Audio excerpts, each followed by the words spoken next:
enseñanza a nuestra escuela dominical. Y vamos, antes de que nada, vamos a empezar a orar. Hermana Maggie, ¿nos ayuda con la oración, por favor? Bendito Dios, Padre Celestial, en esta hora te damos gracias, Señor, por tu misericordia. Gracias porque nos permites estar aquí en tu casa, donde podemos adorarte, glorificarte y exaltarte. Te pedimos, Señor, que bendigas a cada uno de mis hermanos, que apresure los pasos de aquellos que vienen en el camino, mi Dios. Bendiga, Señor, aleluya, su palabra. Permítenos, Señor, ser pasos receptivos, Señor,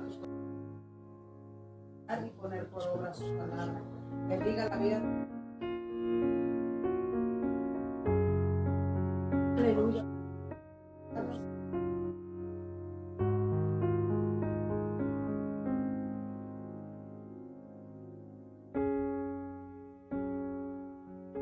Bueno, como cada domingo les encargo que tengan su Biblia al pendiente porque vamos a estar con los versículos. Vamos a hacer un esgrima también. Entonces, esta semana nos toca hablar como Jesús como sobrenatural. ¿Cómo vemos a Jesús en lo sobrenatural? Amén. Desde el tiempo del Nuevo Testamento hasta hoy, ha habido una intensa discusión sobre quién es realmente Jesús. Algunas corrientes, como el unitarismo moderno, lo ven solo como un hombre común y rechazan todo lo que parezca sobrenatural en él. Sin embargo, si Jesús realmente fue sin pecado, eso lo hace diferente de cualquier otro ser humano. Su pureza necesita una explicación, ya que no es algo normal en la vida humana. Un hecho así no puede quedar sin fundamento. Por eso su impecabilidad sugiere o incluso exige que lo veamos como más que un solo hombre. A Jesús no lo podemos ver como solamente un hombre, a pesar de que estuvo como hombre aquí en la tierra, pero lo tenemos que ver como sobrenatural, porque si no, no lo entenderíamos. Entonces es algo que tenemos que verlo y que lo exige, como dice, incluso que lo exige verlo como sobrenatural, no solo como un hombre. Como punto número 1 vamos a ver el nacimiento virginal. Los evangelios de Mateo y Lucas cuentan que Jesús nació de María, sin intervención de un padre ser humano. Según ellos, fue concebido por el Espíritu Santo, aunque sus relatos son distintos. Eso indica que no se copiaron entre sí. Aquí vemos que entre Mateo y Lucas escribieron cada quien a conforme lo vivieron. No se los dijeron, sino que lo vivieron y cada quien lo escribió conforme lo vivieron y lo sintieron y lo experimentaron. Dice que no se copiaron entre sí. El hecho de que otros escritores del Nuevo Testamento no mencionen el nacimiento virginal no significa que no ocurrió. Tal vez no lo sabían o no lo consideraron necesario compartirlo. Es comprensible que algo tan especial se haya hablado con discreción entre los primeros cristianos, quizás solo dentro del círculo cercano a la familia de Jesús. Se puede entender que el por qué los podían hablar entre ellos, porque en ese momento había mucha persecución.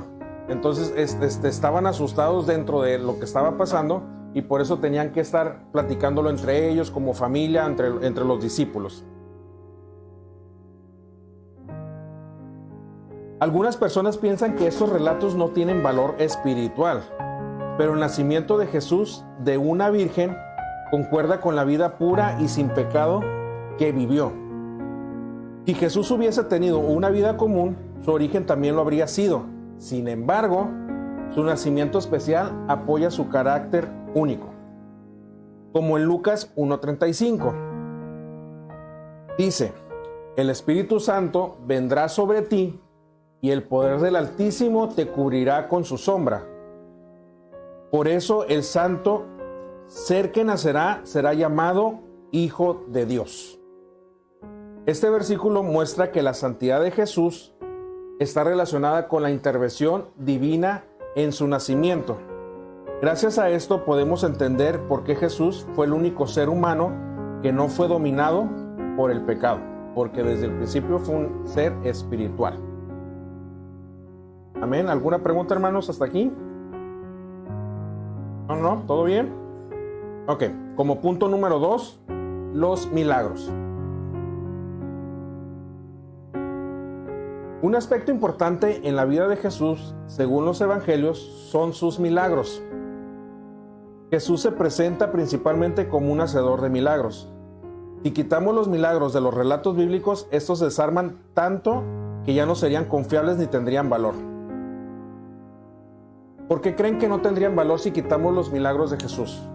O sea, si vemos a Jesús como hombre y quitamos los milagros de los evangelios, ¿por qué creen que no tendría explicación?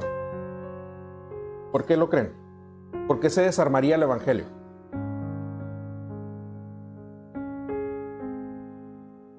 ¿No habría evidencia? No, más allá de la lógica, simplemente lo viéramos como un hombre.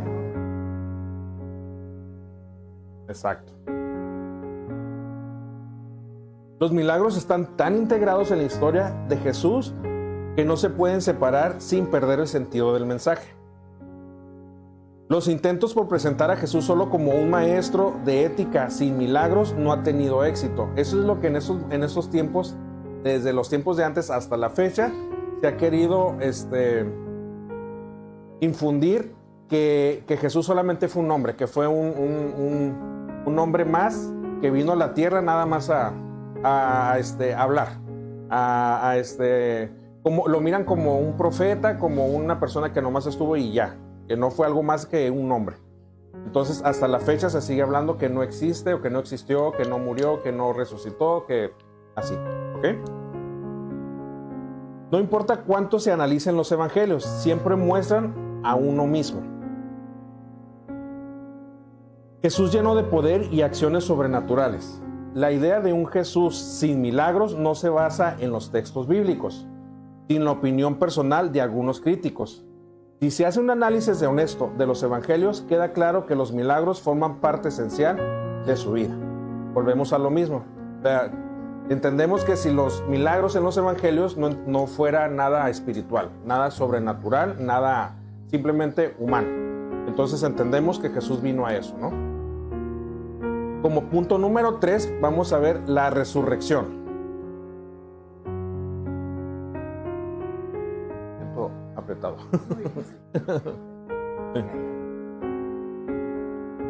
Los evangelios relatan que el tercer día después de la crucifixión, unas mujeres fueron al sepulcro y lo hallaron vacío. Imagínense ver ese impacto de esas mujeres en ese tiempo que coincidía con Jesús, que andaban con él y que lo miraron que murió y fueron a la tumba como todo mundo, como ser humano, que se nos muere un ser especial y vamos a visitarlos a las tumbas y que lleguen y que ya no esté nada. Imagínense como impacto como personas como nosotros. Así lo vemos escrito en la Biblia y lo sabemos qué pasó, pero pónganse a pensar poquito cómo se hubieran sentido. Fue un impacto, no sé, lloraron, se sorprendieron, qué pasó, se robaron el cuerpo. Muchas cosas podrían haber pensado, ¿no? Un ángel les dijo, Jesús que había resucitado. Vamos a leer Mateo 28, del 1 al 8, por favor. Quien lo encuentre, me lo lee.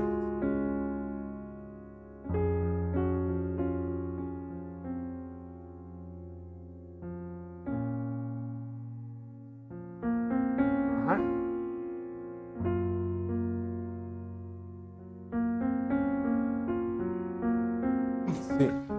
Mateo 28. Pasado el día de reposo, al amanecer del primer día de la semana, vinieron María Magdalena y la otra María a ver el sepulcro. Y hubo un gran terremoto porque un ángel del Señor, descendiendo del cielo y llegando, removió la piedra y se sentó sobre ella. Su aspecto era como un relámpago y su vestido blanco como la nieve.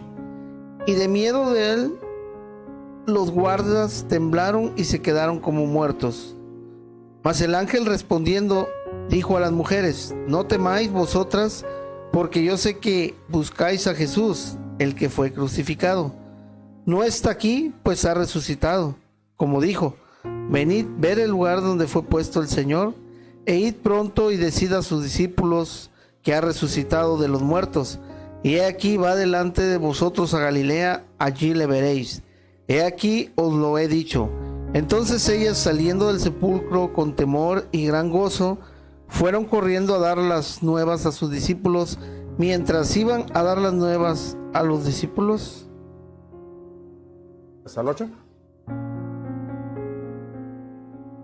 Muy bien, ahí vemos cómo nos explica el Evangelio, que llegaron estas mujeres, María y María Magdalena, a ver al sepulcro de Jesús donde estaba. Y antes de eso ocurrió un temblor, apareció un ángel, y que llegaron ellas. Imagínense el impacto que ha de haber sido de ver a ese ángel y explicándoles que Jesús no está ahí, que resucitó, que no está en ese momento, y que fueron corriendo avisándoles a todo el mundo, a pesar de que ellos ya sabían lo que iba a suceder.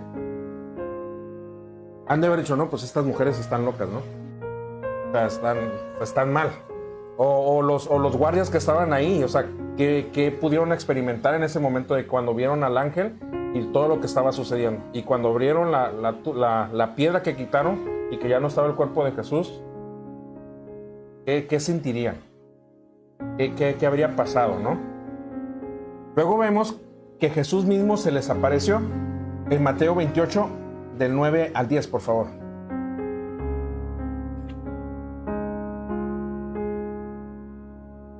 Sí. He aquí Jesús le salió al encuentro diciendo, salve. Y ellas, acercándose, abrazaron sus pies y le adoraron. Entonces Jesús les dijo, no temáis, id, dad las nuevas a mis hermanos para que vayan a Galilea y ahí me verán.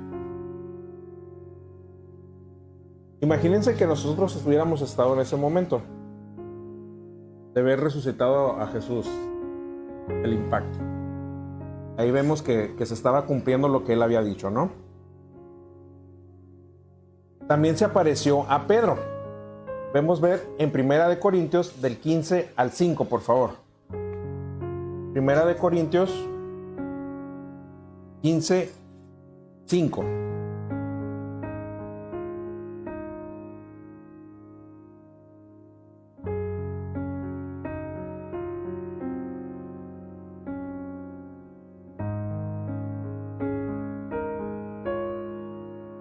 De Corintios, que apareció Cefas y después a los 12.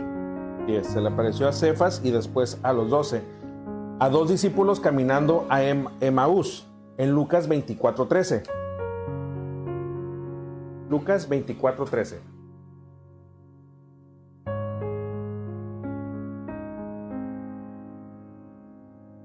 Y he aquí, dos de ellos iban al mismo día a una aldea llamada Emaús, que estaba a 60 estadios de Jerusalén. 10. Y más tarde al grupo de discípulos en Lucas 24:36. Alguien me lee Lucas 24:36 y alguien Juan 20:19, por favor.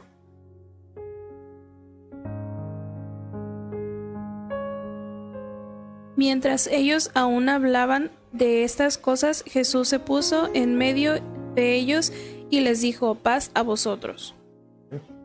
Juan 20:19.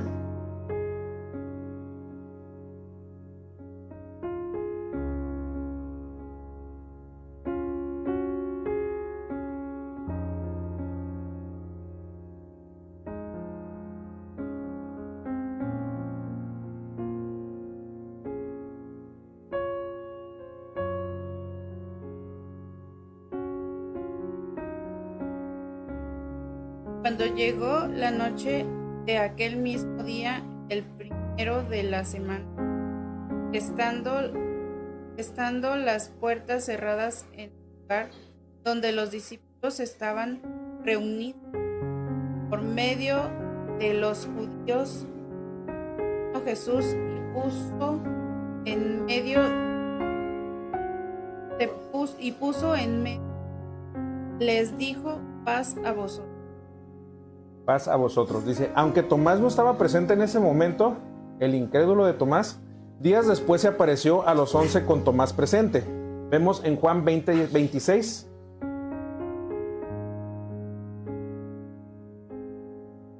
Juan 20:26 y Mateo 28:16. 8 días después estaban otra vez sus discípulos dentro y con ellos Tomás. Llegó Jesús estando las puertas cerradas y se puso en medio y les dijo: paz a vosotros. Mateo 28:16. Y también en Galilea,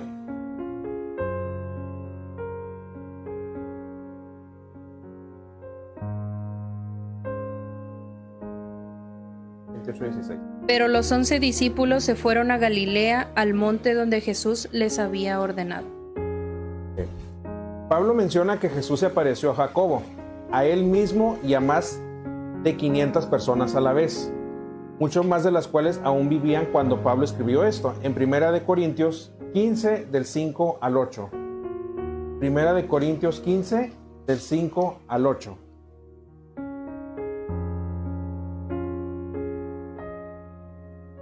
¿Y qué apareció a Cefas y después a los 12? Después apareció a más de 500 hermanos a la vez, de los cuales muchos viven aún y otros ya duermen. Después apareció a Jacobo, después a todos los apóstoles, y al último de todos, como a un abortivo, me apareció a mí. Amén. Pablo considera su encuentro con Jesús como una aparición real, no solo una visión interior. Los discípulos no esperaban la resurrección, aún a pesar de que Jesús ya les había hablado. Lo encontramos en Lucas 24:11 y el 21, en Juan 20, 24 al 25 y en Mateo 28 al 17. Tras la crucifixión, estaban desanimados y sin esperanza, y no creyeron en la resurrección hasta ver pruebas contundentes. Aún a pesar de lo que estaba sucediendo y lo que Jesús les había dicho y de lo que iba a pasar y acontecer, que les dijo que esperaran, porque iba a venir alguien más, el Consolador, a la tierra, que esperaran y no se desesperaran, aún a pesar de todo lo que habían vivido los discípulos, que toda la gente que andaba con Jesús atrás de él, se desesperaron y no creyeron en lo que estaba pasando. Se fueron y se esparcieron y volvieron a hacer las cosas que volvían a hacer antes. Que se regresaron a pescar, se regresaron a trabajar y se regresaron todos. Entonces ahí fue cuando empezaron a ver las pruebas de lo que estaba pasando. Vemos Hechos 1:3.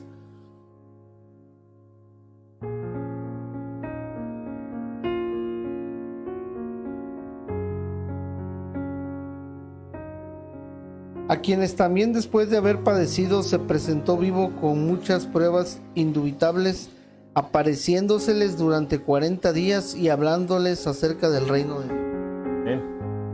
La idea de que robaron el cuerpo es rechazada por la mayoría de los estudiosos, ya que no hay evidencia que los respalde.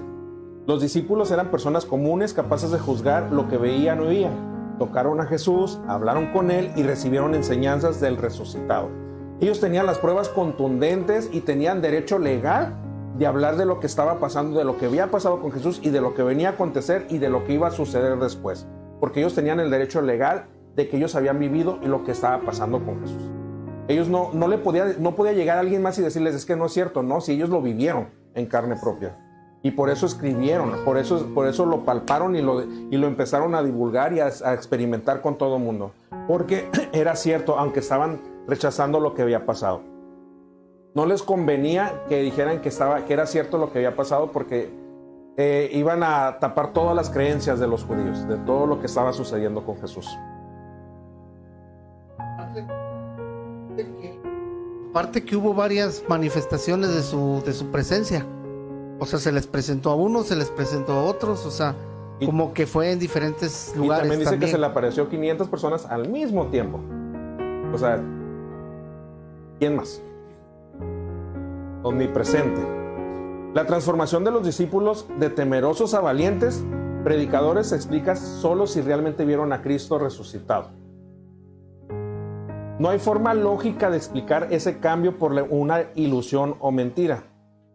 Sabemos que la ilusión o la mentira siempre al final llega a relucir. Se da cuenta de todo.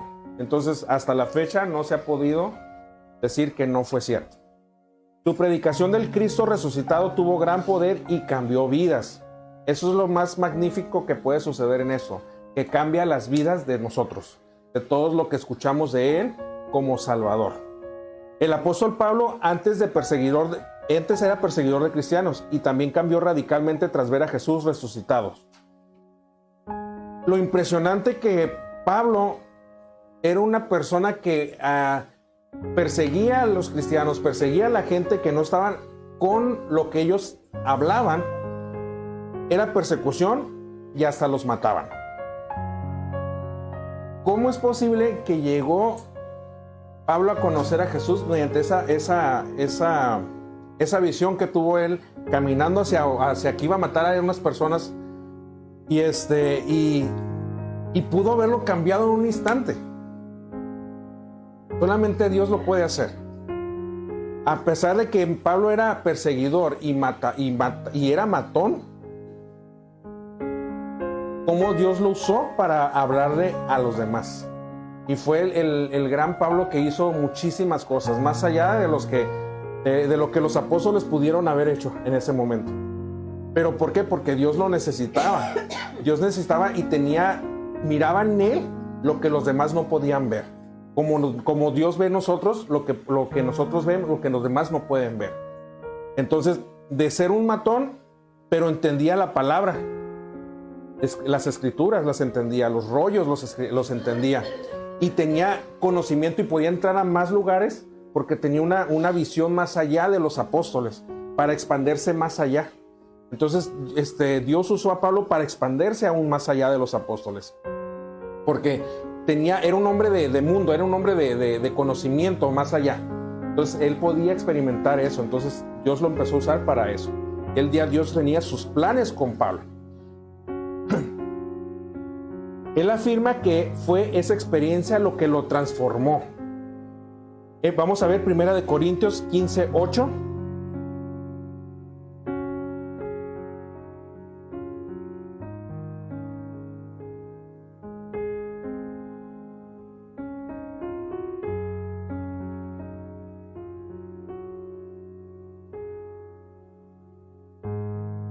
Y al último de todos, como un abortivo, me apareció a mí. Aún así no le apareció, dice, como un abortivo. Sus cartas escritas antes del año 60 después de Cristo son reconocidas por los expertos como auténticas. Todo apunta a que Jesús realmente resucitó. Amén. Como punto 4, Jesús y el Antiguo Testamento.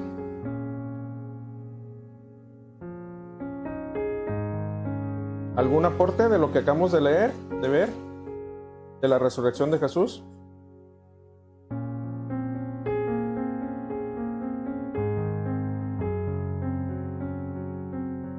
De esa manera se iba a dar a conocer al mundo, ¿no? Que vieran algo, pues sí, sobrenatural para la gente, porque para él no lo veo sobrenatural, puesto que él es el Todopoderoso, ¿no? Pero sí era algo sobrenatural para todos las gentes que nunca habían visto resucitar a alguien. Ok, vamos a ver como punto número 4, Jesús y el Antiguo Testamento. Jesús y todos los escritores del Nuevo Testamento lo reconocen como el Mesías prometido en el Antiguo Testamento y como cumplimiento de su mensaje religioso. Eso es tan claro que casi no necesita demostrarse. Jesús fue condenado a muerte no por lo que dijeron sus enemigos, sino por su propia afirmación de ser el Cristo, el Hijo de Dios. Cuando fue interrogado por el sumo sacerdote, respondió afirmativamente bajo juramento. Lo podemos ver en Mateo 26, del 63 al 66. ¿Alguien me puede leer Mateo 26, 63 al 66? Y alguien más, Marcos 14, del 60 al 64.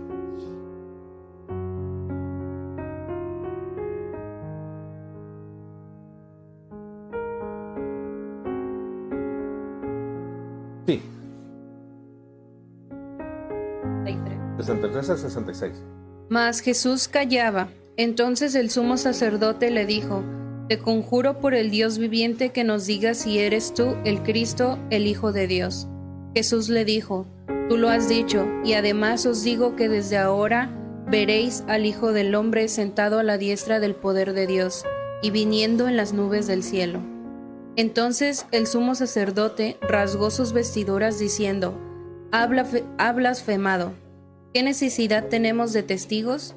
He aquí ahora mismo habéis oído su blasfemia. ¿Qué os parece? Y respondiendo ellos, dijeron, es reo de muerte. Marcos 14, 60, 64. Entonces el sumo sacerdote, levantándose en medio, preguntó a Jesús diciendo, ¿no respondes nada? ¿Qué testifican estos contra ti? Mas él callaba y nada respondía. El sumo sacerdote le volvió a preguntar y le dijo, ¿eres tú el Cristo, el Hijo del Bendito? Y Jesús le dijo, yo soy, y veréis al Hijo del Hombre sentado a la diestra del poder de Dios, y viniendo en las nubes del cielo.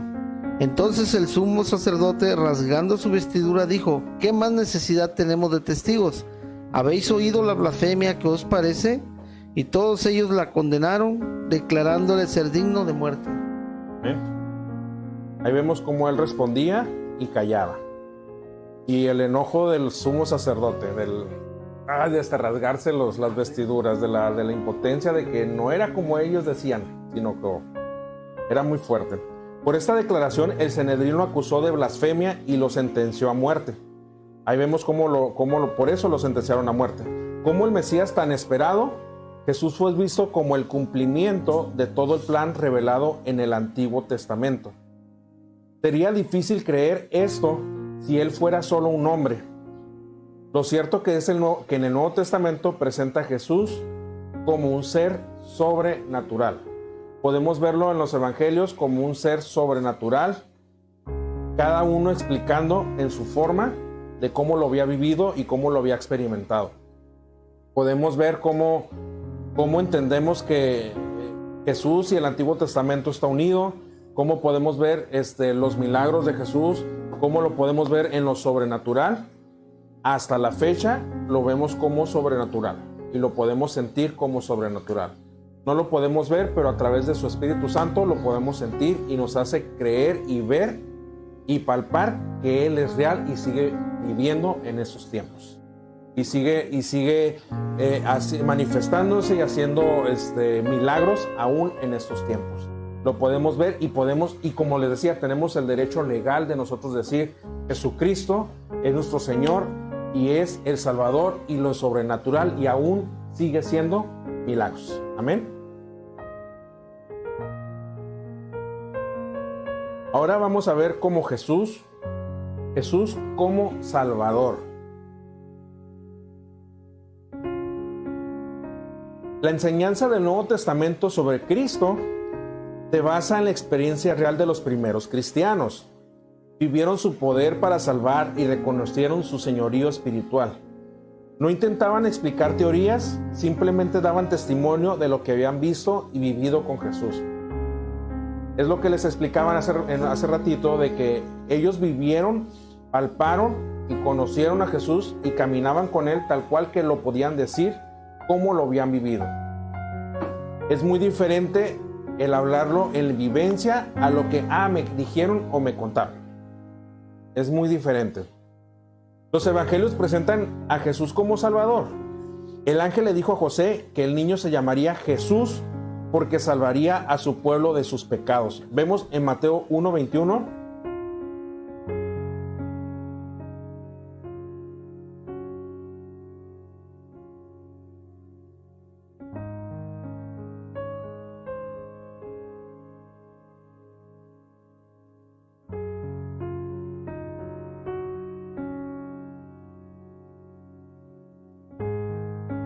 Y dará a luz un hijo y llamará su nombre Jesús, porque él salvará a su pueblo de sus pecados. En hebreo, Jesús significa Yeshua. Yeshua, que es el Salvador. Significa Yeshua es el Salvador. Y a los pastores se les anunció el nacimiento de un Salvador, Cristo el Señor. Lo vemos en Lucas 2:11, por favor.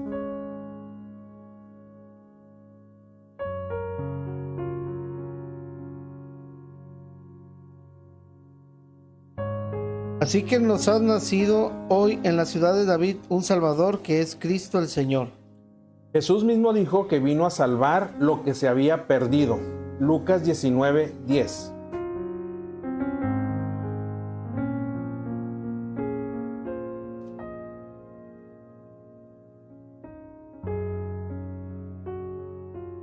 porque el Hijo del Hombre vino a buscar y salvar lo que se había perdido.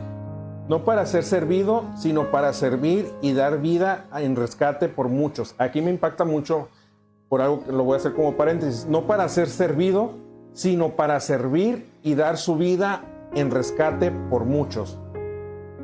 Vemos en esos tiempos que está sucediendo eso, que desafortunadamente los ministros de Dios, o se les puede llamar ministros de Dios, quieren ser servidos, quieren que se les sirva, que hasta traer a guarudas y que los traigan así, hasta alfombra roja que les pongan, que van a predicar y les pongan su mejor hotel y sus mejores cosas. O sea, Jesús no vino a eso. Jesús vino a servir, no a ser servido. Y eso es lo que nos tenemos que tener en cuenta, de que no estamos aquí para hacer que nos sirvan, sino para servir lo que Dios nos ha dado de gracia, lo que Dios nos ha enseñado para los demás. Amén. Podemos leer Marcos 10:45.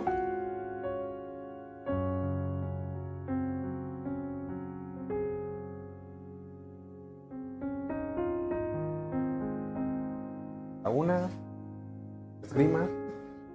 Porque el Hijo del Hombre no vino para servir, sino para ser servido y para dar su vida en rescate por muchos. Para dar su vida en rescate por muchos.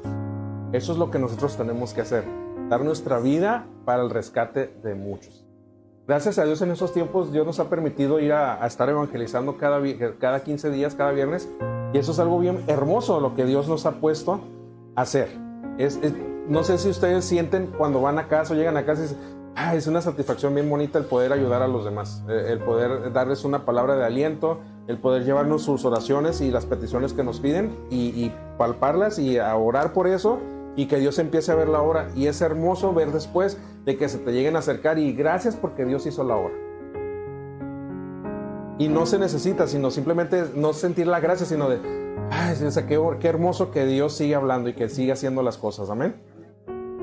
En el Evangelio de Juan, Jesús es el Cordero de Dios que quita el pecado del mundo. Lo vemos en Juan 1:29. Fue levantado en la cruz para que todo el que cree tenga vida eterna. Lo vemos en Juan 3:14-16. El que cree no será condenado, dice en Juan 3:18, sino que tendrá vida eterna. Juan 3:36. Conocer a Dios y a Jesús es tener vida eterna, en Juan 17:3.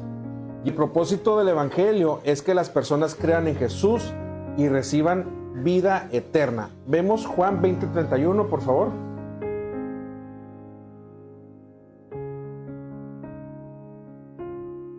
Juan 20:31.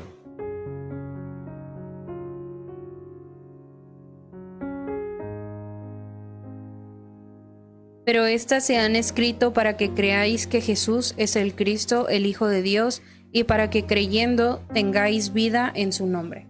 Amén. En el libro de Hechos, Jesús es el único Salvador. No hay otro nombre por el cual podemos ser salvos. Hechos 4:12.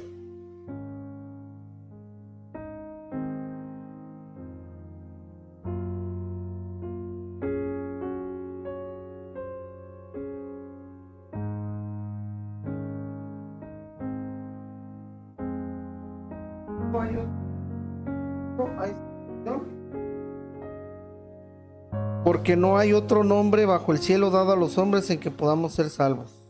En ningún otro hay salvación.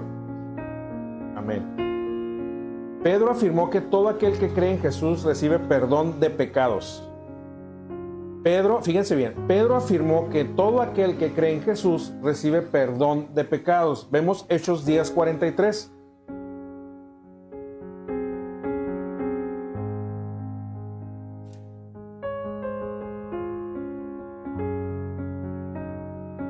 De este dan testimonio todos los profetas, que todos los que en él creyeren recibirán perdón de pecados por su nombre.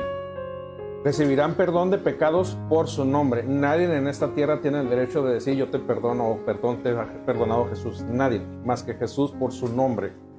En el nombre de Jesús serán perdonados. Pero yo no tengo el derecho de decir, y vas a hacer esto y Dios te va a perdonar. No. Dice que confesar nuestros pecados unos con otros y serán entregados al Padre y perdonados. Entonces, nadie en esta tierra tiene el derecho de perdonar al humano. Amén.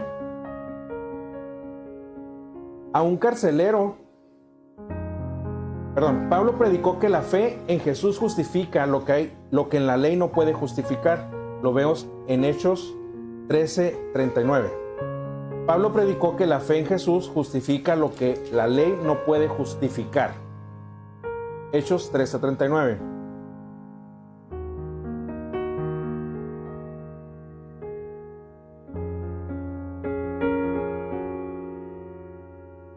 Y que todo aquello de que por la ley de Moisés no pudisteis ser justificados, en él es justificado todo aquel que cree.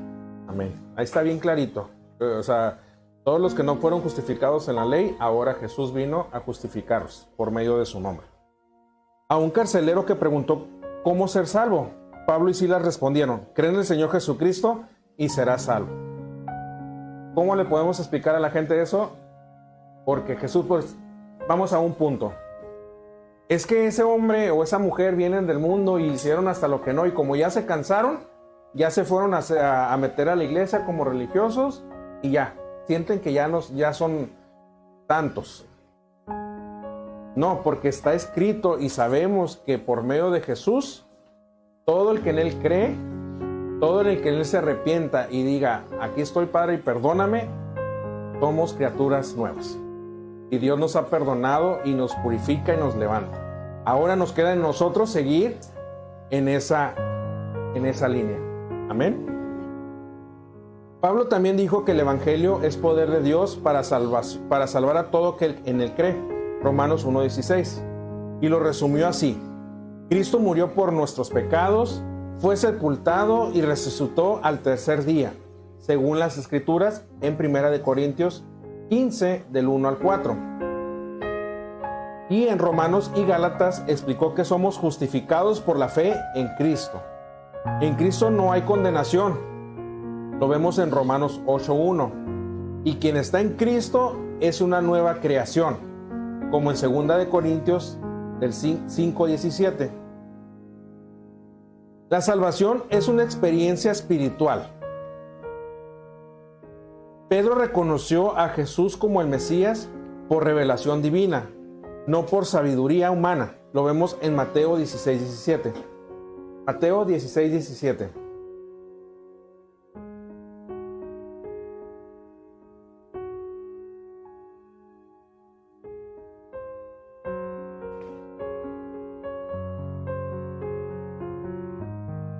Entonces le respondió Jesús: bienaventurado eres, Simón, hijo de Jonás, porque no te lo reveló carne ni sangre, sino mi Padre que está en los cielos.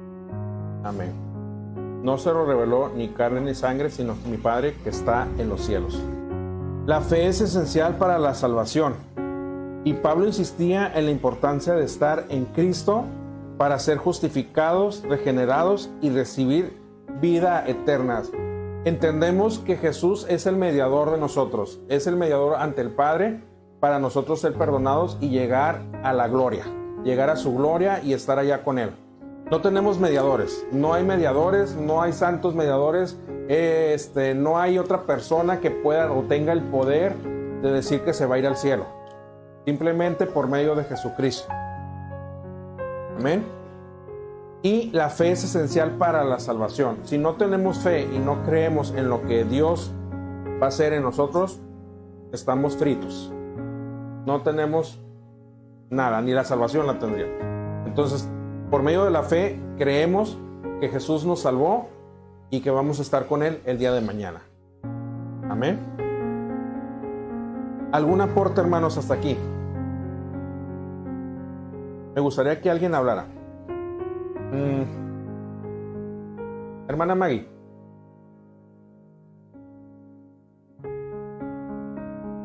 Pues ahorita lo que comentaba de referente al evangelismo, de cómo Dios, al menos en lo personal, es una experiencia que yo no había vivido, yo no había vivido el poder ir y compartir el evangelio de la manera en que el Señor nos está permitiendo hacerlo hasta este momento.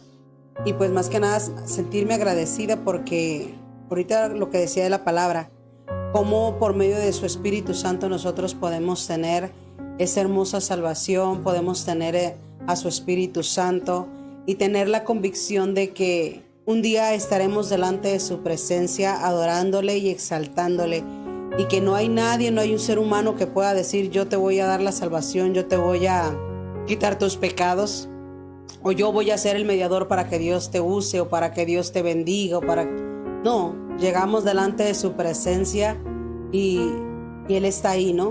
Entonces eso para mí es algo muy hermoso, poder tener esa confianza y esa libertad que Él vino a darme a mí en la cruz del Calvario para que yo pudiera entrar a su habitación personal y poder tener ese contacto con Él. Podemos ver la grandeza de Jesús que hace en nosotros, ¿no? Y en la vida de los demás a través de nosotros. Entonces es algo hermoso experimentarlo. ¿Alguien más que me pueda compartir sobre Jesús? ¿Cómo lo ven como un ser sobrenatural? En lo sobrenatural. Todos tenemos una experiencia que hemos vivido en Jesús. En lo sobrenatural, ¿alguien me puede aportar algo? ¿O yo escojo? Pues sí, o sea, como le decía, las experiencias que son lejos de lo natural, de lo nosotros, de lo físico, de lo que podemos experimentar como seres humanos. Yo en mi caso tuve la experiencia de cuando el Señor me tocó y pude hablar lenguas y pude tener una manifestación de su espíritu, en la cual para mí, a pesar de que yo conocía de la palabra, para mí era algo que yo no lo creía porque pues no me había pasado. Entonces cuando yo me dejé llevar o dije pues quiero tener una experiencia, yo se lo dije a Dios, y cuando yo me vi en esa experiencia yo simplemente estaba llorando, gimiendo y empecé a hablar otras lenguas. Entonces para mí puede ser esa experiencia sobrenatural porque es algo que no es natural. Es algo que no es natural. La redundancia. A ver, Abby, háblanos algo.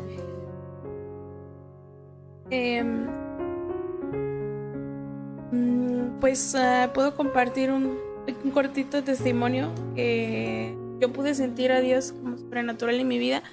Cuando de adolescente tuve un accidente en la escuela y me lastimé la mano. Entonces el huesito de mi muñeca como que se me zafó. Entonces un día en la escuela pues me lastimé y marcaron a mis papás, fueron por mí, pero ese día tocaba día de oración en la iglesia. Entonces cuando fueron por mí y me recogieron, pues dijeron, no, pues tiene que llevarle al seguro para que le chequen. Y no sabía si estaba roto o solo se me había zafado el huesito de mi muñeca, pero era un dolor insoportable. Entonces, nos dirigimos, yo creyendo, ¿verdad? Nos dirigimos a la iglesia y mi papá dijo, no, vamos al servicio de oración y después vamos al doctor. Entonces, pues en mi frustración, en mi enojo, yo decía, pero ¿cómo? Si me duele, yo estaba sufriendo y era un dolor pues fuerte. Entonces, en el servicio de transcurso pidieron oración por mí y cuando estaban orando por mí me dijeron, ¿tú crees realmente que el Señor puede hacer algo o obrar en ti? Yo dije, pues sí.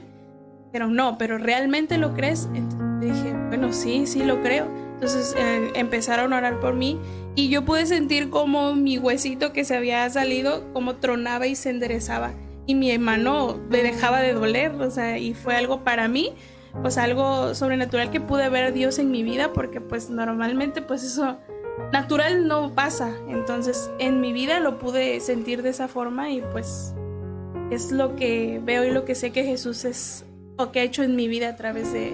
Amén. Así es el Señor con nosotros. Vemos como el hermano Gustavo lo vemos como en lo sobrenatural y en nuestra hermana Abby en los milagros como Jesús actúa, ¿no? Entonces es algo precioso.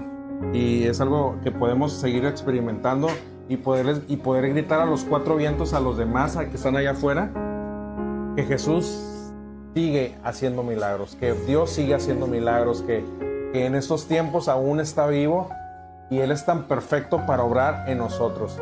Ahora nada más les hago una pregunta fuera del tema. Sabemos que Dios es soberano. Sabemos que Dios es soberano y actúa en milagros y en lo sobrenatural. ¿Cómo podemos explicarle a la gente que no haga el milagro que están esperando? Porque Jesús es soberano, porque Dios es soberano. ¿Cómo podemos decirle, por qué en ti hizo el milagro y en mí no? Te los dejo como pregunta. ¿Cómo podemos explicarlo? Y realmente se los dejo como pregunta y como tarea para la siguiente semana. ¿Ven? ¿Cómo podemos explicarle la soberanía de Dios a los demás? Amén. Bueno, eso es todo por la clase de hoy. Muchísimas gracias por estar atentos y estar estudiando. Amén.